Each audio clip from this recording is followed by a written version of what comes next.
You're listening to the Gap Podcast with your host, me, Morgan McGill. As we talk God and politics, my prayer is that you're inspired and encouraged to be a part of filling the God-sized gap in the political sphere. Enjoy the show. Welcome back to The Gap. I'm your host, Morgan McGill, and with me today is a very inspiring woman.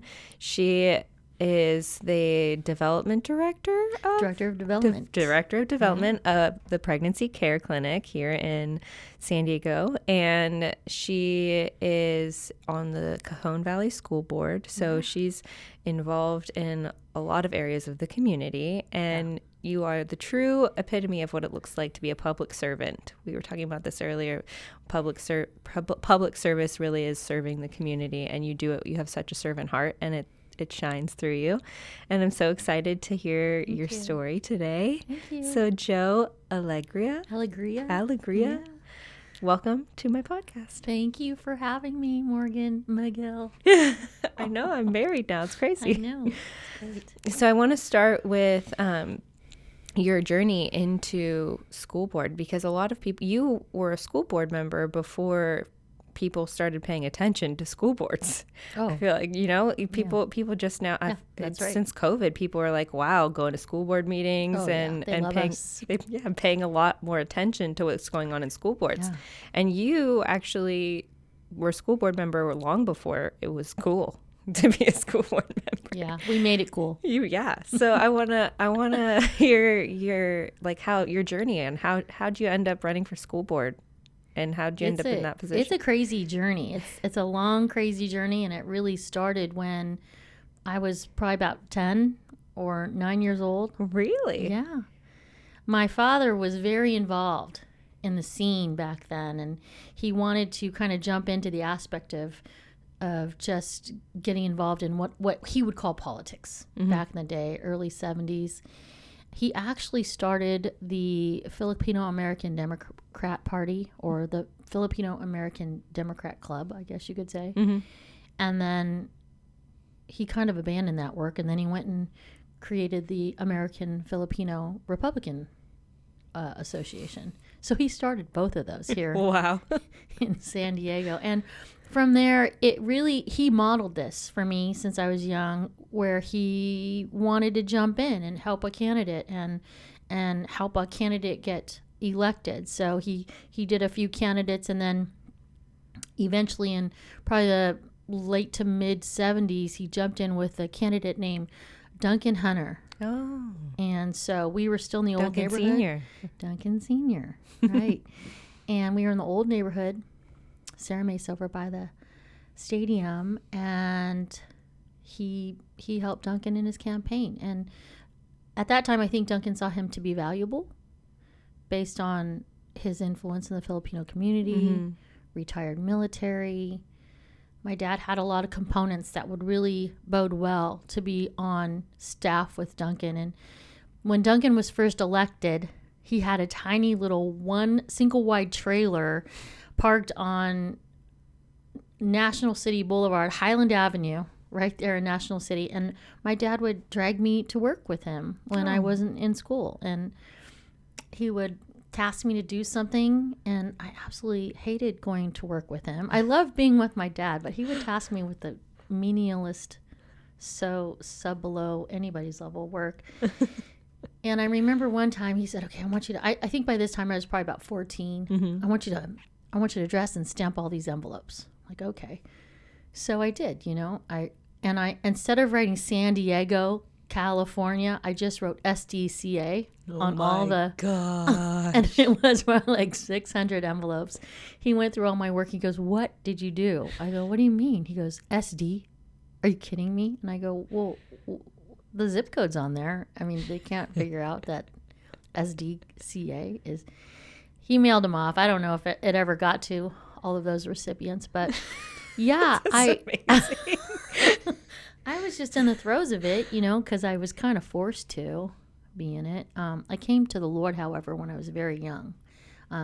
My family went to church, but we were very regular attenders, but I never really heard the gospel from where I was attending. And then I heard the gospel in the neighborhood, And I got scared into Jesus because I went to a movie called The Thief in the Night. You're way too young to understand or remember that movie. I don't know that movie at all. It's scary. Okay. It's all about, Groundhog Day and the spiritual realm. Oh, wow. And so I came to Jesus because of that movie. I really sought my faith through my parents' church, but I think it all started to kind of align when I became an adult, because moving through my teen years, I could not stand what my father did. It was so embarrassing to me.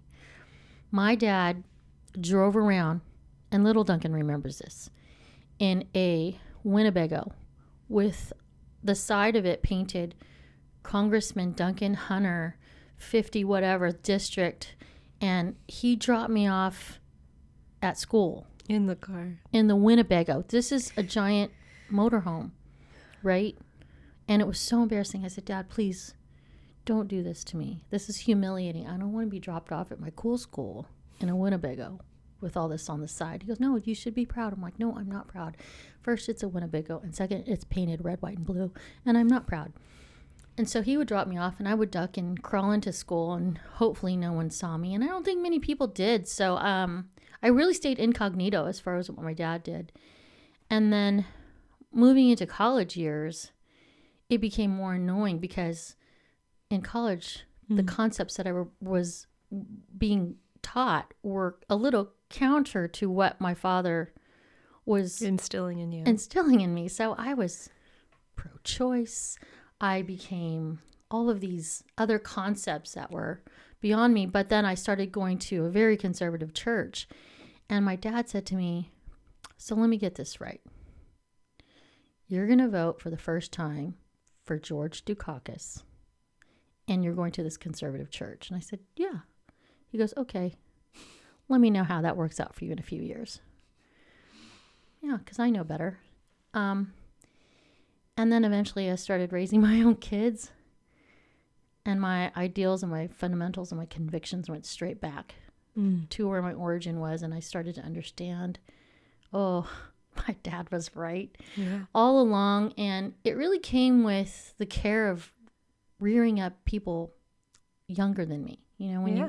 When you start to care for other people and you start to realize that, you kind of have to fight for these kids, and you kind of have to make sure it's not only good for us, but it's good for the future, then we have to keep all of that in mind, not just ourselves. So I started to get more involved in activities with my kids, and I was always kind of right there with them in sports and in school. And I was on different committees and boards for their sports.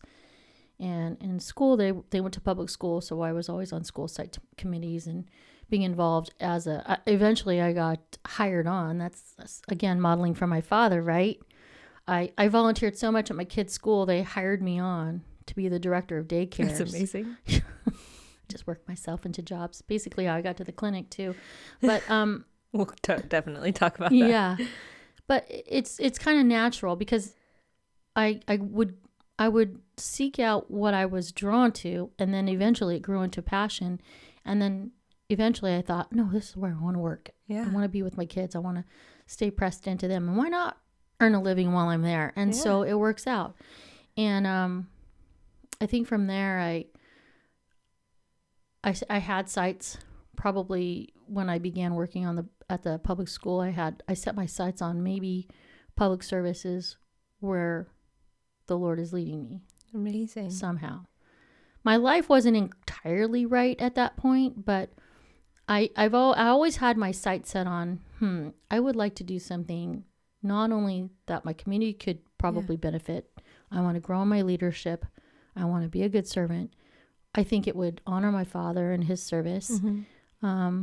He taught me a lot, and that's basically how I got to where I am today. That's amazing. And it's so biblical, and I feel very encouraging for people listening who are parents and they see their kids kind of veering into a direction that they did not teach them. Mm-hmm. But the Bible says you raise up your kids the way they should go, and they will come back to that path. So it's very, I think, encouraging for parents listening that if your kids are being indoctrinated in the school system, to hold faith and to keep praying for them and keep being that guide for them. And like your dad gave you gentle correction as you got older, and eventually you went back, and that's amazing. Yeah.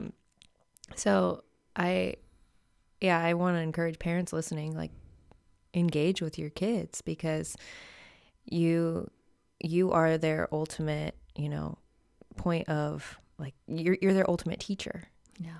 Like, hopefully. Yeah. Yeah, you should be.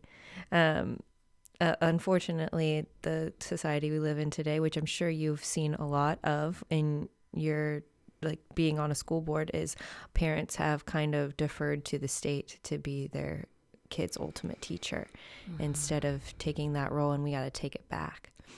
So I wanted to ask you, when did that transition, like, when did you say, okay, well, I guess I'm going to run for school board? What did that season look like for you? And how did you say yes? Because it's kind of a big thing to say, okay, I'm going to run for school board. Yeah. And I at that time, I didn't really quite understand the waters that I was about to step into. But 2012 was the time I decided, okay, let's just throw my hat in the ring. And it was pretty messy because there was a lot of candidates from our party that were vying for 3 seats. And so in a school board race, every 2 years you have 2 seats up, and then every other year is 3 seats up. So I think there was maybe 4 of us that were running for 3 seats. And typically when candidates of the same party, when they all decide they're all called by God and we're inspired to go, it ends up splitting the vote. And other candidates might jump in where, it wasn't expected. Typically, they're all 3 good candidates, or however you see it. But typically, three people of the same party is going to split a vote. Yeah. And so whatever party you're from, you're likely going to allow a seat to occur for an outsider. Yeah. And so I was one of those inspired go-getters. And I wanted my dad to see me at least run a campaign, and I did. And I was a vote splitter. I wasn't endorsed. I just came in, guns a-blazing. I'm going to do this, despite what my party thinks. And I didn't win, but thankfully the people that the party wanted to get in there got in there. And so I fell short, and I thought I was going to die. And I worked so hard. I don't think I ever worked harder in my life. And I ended up sulking and feeling very sorry for myself for the next week in my room. And I didn't want to come out. I just wanted to cry. And so I remember. I know that feeling very well. It's rough. It is rough. It's very ego blowing, Yeah. And then I think a year later, I was driving my little sports car, heading to Glen Ivy, enjoying the freedom of just life, and I see one of our chairmen speeding by me, and he calls me, and I'm on the 15, and he goes, "Alegria, what are you doing?" I go, "I'm having fun. I'm heading Glen Ivy." And he said, "I want you to consider running again." I go, "Are you insane? I lost, remember?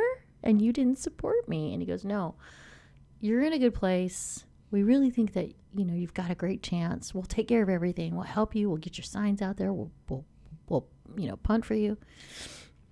I looked at that opportunity as, if I don't have to work as hard as I did last time, sure. Yeah. I'll do it. Whatever. Amen.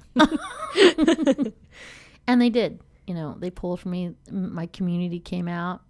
They hung. I really didn't hardly lift a finger. My husband hung signs, but it was good for me to see that, because it really showed that the community, it made me feel like they believed in me. Yeah. And it's kind of a beautiful picture of doing something in your own strength and then doing something with God, like when God's in it. Yeah. So my father actually didn't see me win, because between those years he passed away, but he did see me run. Amen. Yeah. That's awesome. He saw me run the first race. And then after I lost, face planted, he said to me, I said, "What do I do, Dad?" And he goes, "Well, you run again." And I said, "What? You're nuts." And I did, and I ran again. And I haven't had an opponent. I've been running unopposed since 2014. So right now I'm stepping into my third term. And so 2014 to 2024 would be 10 years of public service. Amazing. Coho Valley Union School District. So we've done a lot of great work. I'm so proud of so many things that we've accomplished. So I am very grateful to be on that board. Friends, in over 15 years in the political sphere, I cannot tell you how many times I've seen amazing men and women forego running for office because they have no idea where to start. And on the other side of that, I can't tell you how many times I have seen amazing candidates fumble the ball so hard because they have no idea what they're doing when they decide to run for office. That is why I founded Revival Consulting. The heart of this company is to help God-fearing men and women get elected to local, state, and federal office, because we see a country where the men and women in positions of political power and influence know and love God. If that's you, if you're considering running for office but you have no idea where to start, or you need help, go to itsrevival.com and fill out our consultation form, because we want to help you. We need your voice now more than ever. If you have seen anything that's going on in the world today, you know that you were put on this planet for such a time as this, and we need you. So please don't hesitate. Go to itsrevival.com and fill out our consultation form today. Amen. And another I feel like you're just so encouraging. I feel like your story is so encouraging because, again, like a lot of people, they run one race and then they let it take them out, and then they don't run again because they're like, well, I lost and my ego was bruised so badly that I can't do it again. But honestly, you learn so much in one race. You learn so much when you fail. You actually learn a lot of things not to do, right? Mm-hmm. And one of my favorite sayings is "fail forward, fail fast." Like, you just keep learning. I'm good at failure. As you go. Yeah, failure is a good friend of mine. It's also a good tool because you learn lessons from it, and as long as you have God in it, you can take it back to the Lord and be like, okay, Lord, show me. Yeah. Show me what I should learn from this, and show me what not to do again, and show me what was good, and keep going forward. So right. And you did that, and you're now a public servant for now 10 years. That's amazing. What are some of the things and challenges that you've noticed being a Christian in a public office? There's a lot of different nuances about being a Christian in public office. And in the very beginning, I think also just because of how I carry my testimony, I never want to be a Christian who's always in your face and thumping Bible ideals and ideologies without walking the walk. Yeah. And my goal is that people would see Christ in me before I even say John 3:16. Before I start quoting scripture, I would hope that people would see the scripture in me before I actually say a word. Yeah. And so that's been my goal. The challenges of that, and I think for the most part, I haven't really openly stated my faith for many years. I haven't done that, but I have done it. And I hope to at least model that before I speak it out, because the importance of that is to establish a credible witness. Mm-hmm. So in public school, serving, it really mirrors a lot like everyday workplace. We can't go into our workplace and start talking about Jesus and just and just sharing the gospel in that manner, because we have work to do. In the same way, as a Christian in public service in a school district, my purpose is to serve. Mm-hmm. And the good thing is my service completely falls in line with my service to the Lord. So if I'm doing anything for anyone in the school district, that counts. God goes, oh yeah, you're not thinking of yourself there, are you? Okay. And I enjoy it because it brings a lot of joy to me when I know I can fulfill a need for someone else or help someone else. So I start there. I start with, can I serve them? Can I fulfill a need? Can I resource for them? And if I can, and they're grateful, then I'm building rapport with that person. And by building rapport with people in the district, I can ask for a lot. I can ask for a lot. And then they begin to realize that I'm approachable. I mean, not everyone thinks I'm approachable, I'm sure. But, for those that I've been able to build that rapport with, they come back and, so that's kind of the good stuff about serving. And there's a lot of things. Just whatever you need to know, I will tell you, but it's very it's a delicate package to unwrap.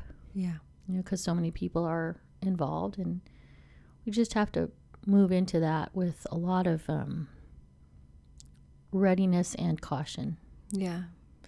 And one thing that I feel a lot of Christians in the political space do wrong is they try and force their opinions and their beliefs down people's throats, and it's almost like we do this same thing as the other side. Like it's like we're trying to fight the same way, and that's not, like, especially with Christ in us, we're not supposed to fight the same way as the world. We're supposed to do things differently. We're supposed to model what it looks like to have Christ in us, and you do that so well. Thank you. And I heard you say in a podcast you did recently that one of the foundations for policy and anything that you're doing is you have to have your biblical foundation first, and you build on that. You don't build on your own ideas. You don't do anything with your own, out of your own selfish desire. It's what God says. And I want you to talk a little bit about that, because I know it's really easy to take in what the world is saying and then get our own ideas and think we're doing the right thing. But if we don't take it back to the word, if we don't take it back to the foundation, then that's when we lose our footing. That's when things go awry. Yeah.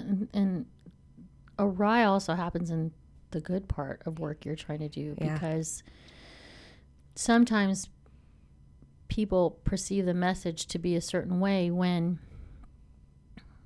as a school board member, we have to consider the policies and the what's contained in those policies, and how much information we can share. And so when we're not just being what they would consider transparent and why aren't you doing this or that, or and when we come up with the reasons and we're constantly trying to explain, we start to get behind the 8 ball, and it just becomes the board defending. And when we get there, it's never a place where we can move forward and look to the future and serve our kids and serve our community.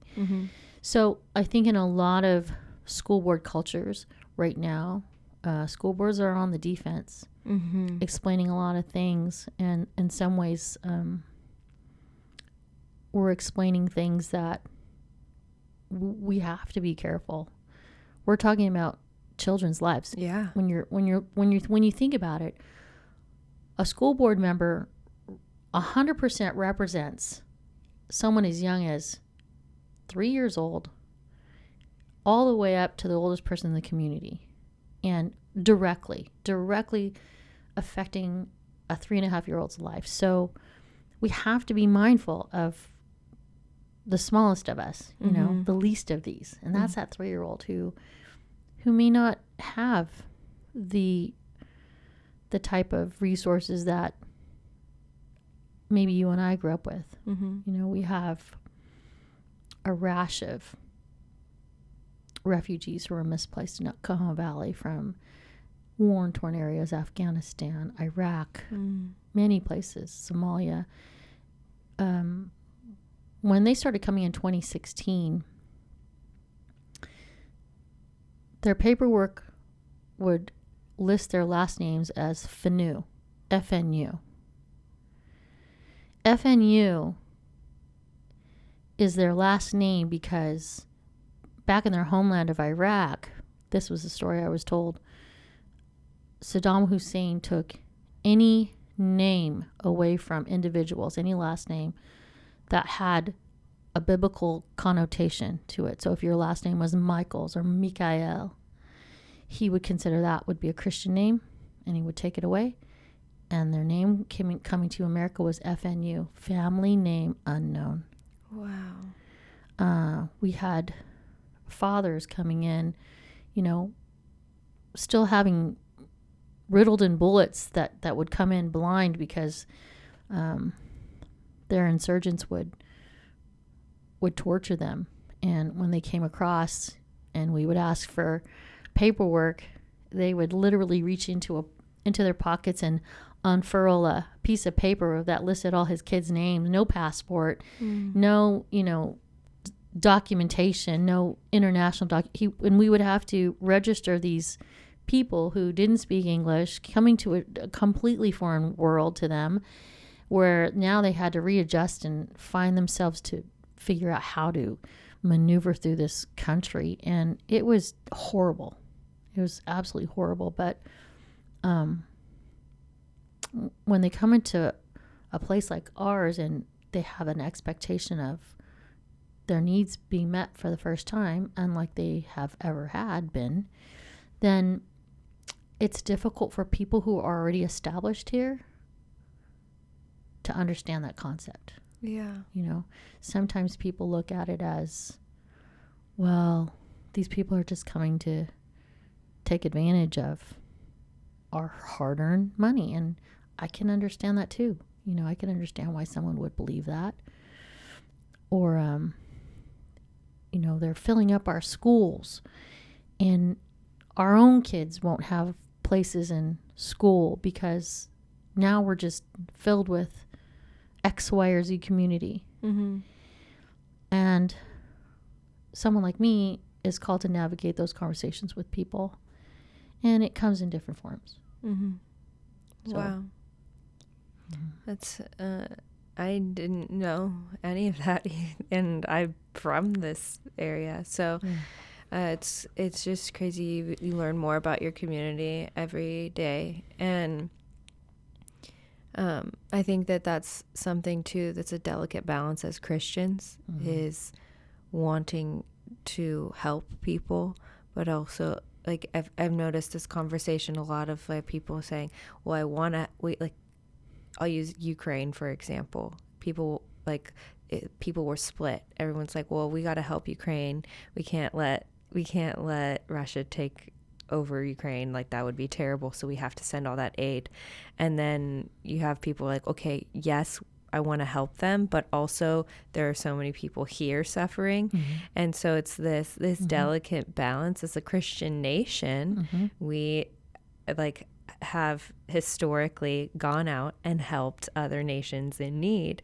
And then it's also that delicate balance of, okay, but we also need to help people at home first too. It's like this where, and you can see it in not just a global arena like that, but also in something as small as a local community and schools. Yeah. And so it's, I think it's something that we face in every area of this delicate balance of helping others. Right.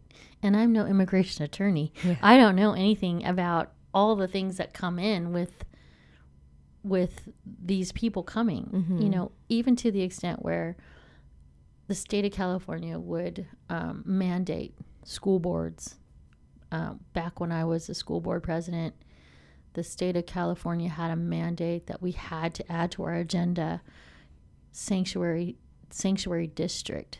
So we had to, add that to our agenda, sanctuary district. And at that time I was so afraid. I didn't want to even touch that topic with a 10-foot pole. And I was watching other school districts add those to their agendas and voting on sanctuary district. And sanctuary district was basically anyone who did not have legal status in the state of California if they had children enrolled in any one given district and they broke the law or they were a criminal of some sort, they could run to the district, any property of the district, and be safe in the district. And I was like, man, this is not something how am I going to vote on that? You know, we've got our kids. These are their parents. Yeah. You know, they've broken the law. I mean, they're just throwing all this crazy stuff that, how does this really affect a child's education? Me voting on this. So I just ignored it for a long time. And finally a board member perked up and said, Jo, you keep ignoring this. And I said, yeah, I do. I don't want to do anything with it. And she suggested, well, the state of California is just saying that you need to put it on the agenda. Yeah. Well, put it on the agenda. Just put it on as a hearing item. Don't vote on it. Just put it on the agenda. I'm like, oh, great idea. So I just put it on the agenda as a hearing item. I legally did what I was supposed to do. The mandate called for me to put it on the agenda. We put it on the agenda. You know, the public knew that we were going to have that as an issue. So if they wanted to come and talk on that hearing item, they can come and speak on behalf of whether they were for or against sanctuary district. Mm-hmm. And so the item came up on that night's board meeting. I gavelled it and I said, okay, we have a hearing open on the agenda item for sanctuary district. Do I have any speaker cards? There are no speaker cards. Close the discussion. Never heard from the state of California again. Because you put it on the agenda. Yeah. And other districts voted on it. Yeah. I'm like, we're not voting on this now. Well, that's the sanctuary district is also an example of the pendulum swinging too far, right? Like we want to help, but we're taking it a little too far. So I want to do kind of like a hard pivot right now because you're also involved in the pregnancy care clinic, and I wanted to talk about your journey there because it's such a beautiful picture of redemption and how God uses what we've walked through, our testimony, to change the lives of others. Mm-hmm. And I wanted to give you space to talk about what you guys do at the pregnancy care clinic and the beautiful ministry that it is. It is a beautiful ministry. Thank you for giving me the opportunity. And a lot of where I began to learn my tools of service and leadership came from my journey through that sin in my life because, as I mentioned to you earlier, I had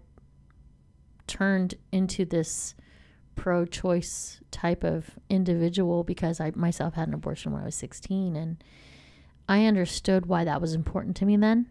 Mm-hmm. It so-called wouldn't give me the opportunities that I had when I was younger. But the reality is I could have the same opportunities. It would just be a little more challenging. Or it could wait. You know, there are things and directions and paths you can take around those situations. So it wasn't until I started dating my husband and we went to the yogurt mill of all places, and there was a sign about pro-life in the window, and he pointed it out to me, and he was talking about why that was important, and I just stood there, deer in the headlights. I don't want to talk about this right now. And so he was just trying to explain why being pro-life was so important, and I hadn't even confessed that I had an abortion until literally I was birthing my first child, who was going into labor distress, because on your medical forms, if you're going to OBGYN, they ask you incriminating questions such as, have you had an abortion? And you don't want to answer that correctly because that's a terrible thing to fess up, even on your medical questionnaires. And that's such an important question. And I didn't mark correctly. So when my son was going into fetal distress, they weren't prepared because of the things that I had already allowed my body to go through. So I remember in the labor room, I whispered to the nurse, could this be because I lied on my questionnaire and I did have an abortion? And she said, yes. And I don't know how true that is, but it just had this sense of conviction. And I was literally in distress. And I said, what do I do? Should I tell my husband? She goes, there's no better time than now. So I motioned for my husband to come, and the nurses left the room, and I fessed up. I told him I had an abortion when I was 16, and he was comforting, and he was loving and understanding, and our son Andrew came out blue, and he finally breathed his first breath on earth, and that's where my journey really began, through the clinic. And so from there, my husband and I had a rocky relationship, and I ended up having an affair. I get pregnant. My sister takes me to the pregnancy care clinic and kicks me out the door, and she says, "You figure it out." And I did. And, it turns out that at that time, I didn't want to put my children through the disgrace of having a brother or sister out of wedlock of an affair. My husband and I were separated at that time, and the advocate at that time said, "Well, if you want to have an abortion," which is the direction I wanted to go in, "why would you allow? You call yourself a Christian woman, but why would you allow an innocent child to pay the price of your poor choices?" And I stayed all the time. At that time, I had been a Christian for many years. I did a lot of church services. I did a lot of noble things, but my life and my obedience hadn't really aligned to where Christ wanted me. Mm-hmm. And this really dovetails into my service in public life too, because if I wouldn't have understood the true character of where Christ wanted me, then I wouldn't be able to have the passion to serve the way I do. And why? Yeah. Because Christ instills that love into us so that we can pass that love on to others. And if we can't genuinely share the love of Christ where they are, then there's kind of no point in singing in the choir or teaching kids in Sunday school. Because you really don't have a story yourself that you can really just, gut wrench, pull it out of you and say, "Look, this is why this is so important to me. This is why the gospel is so important to me. This is where I was. This is what a wretched person I was. And in a lot of ways, I still am. But guess what? I understand God's forgiveness now through my wretchedness." And so the clinic really just kind of wrapped their arms around me after I unfortunately had a miscarriage. And they kind of became this Christian parental, source for me, and kind of challenged me in a lot of ways to just serve there. And then I began to like it there, and I stuck around long enough where they hired me there. It's a good way to get a job. They couldn't get rid of me, even when I wanted to. Can't get rid of me, so why don't you just pay me? You guys ready to hire me? Because you can clearly see I'm dedicated to this place. So I've been there for 18 years. Wow. Between my volunteer service and my current position. That's amazing. Yeah. And the work that you guys do is so amazing. And the lives that you have saved. It's just every time I get teary-eyed because it's just so beautiful what you guys do. If you come to the banquet in October, you get to hear the most amazing story of a young girl who fell into my lap bawling, pregnant again. She was considering her second abortion. And I said, "Let's walk this through together." She's going to give birth next week. So amazing. Yeah. And it's just such a testament to God's he is the great redeemer, and he works everything together for good. And we are not perfect. We all fall short. That is why we need Jesus. Mm-hmm. And when we let our sin disqualify us for the work that God has for us, then we are telling him that his grace isn't enough. No, that's right. And that's why I really wanted you to share your story, is because so many people disqualify themselves because they think, well, I did this, so I can't, if you had thought, well, I had an abortion, so I can't minister to people, I can't be pro-life and minister to people, then you wouldn't be walking in what God has called you to. You have saved so many lives through your work and your ministry. And so I just want people to understand that the only person disqualifying you is yourself, because God already qualifies you. That's beautiful, Morgan. And I wanted to say thank you for what you're doing Thank you. give you that opportunity. Before we go, I wanted to open it up because I know a lot of people think, I want to get involved and I just don't know where to start. And maybe someone is thinking of taking a run for school board because they're paying attention now and they're like, well, maybe I should be the person to step up and run for school board. Mm-hmm. What advice would you give to those people listening that don't know where to start on running? Well, that is a really good question, but I would always tell someone to pray about that first, and sometimes people don't necessarily get an audible answer if they should run, and God gives us that free will to, well, if you want to run, go do it, and clearly if you lose a race, that doesn't necessarily disqualify you again, right? Exactly. But I would go to board meetings, feel the climate out there, see if it's something that you want to jump into, because it can get very contentious. And I can tell you, for someone who sits on any kind of public office, you have to have thick skin to do what we do. You oftentimes go home incredibly drained. You spend countless hours in a lot of different meetings and events, and it can be long, and you don't get paid very much for what we do. And there's a lot of things in the background that you got to deal with, but there's a lot of good things that happen too. So I would really challenge someone by weighing the commitment, looking at your future time-wise, and there's a lot of sacrifice to what people like I do. Yeah. I mean, with any service. I mean, when you serve at church, you're sacrificing your time to serve the house of God. It's the same thing with public service. And I think a lot of people have lost sight, a lot of politicians have lost sight of that. They focus more on the power aspect of it, but at the end of the day, it's public service.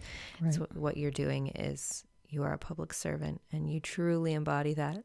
So thank you for all that you do for our community. Thank you, Morgan McGill, for having me. It was a pleasure. Thanks for listening to today's episode. If you liked what you heard, don't forget to share it and make sure you subscribe to our channel so you don't miss an episode. Now go out in the world and make disciples. We'll catch you in the next one.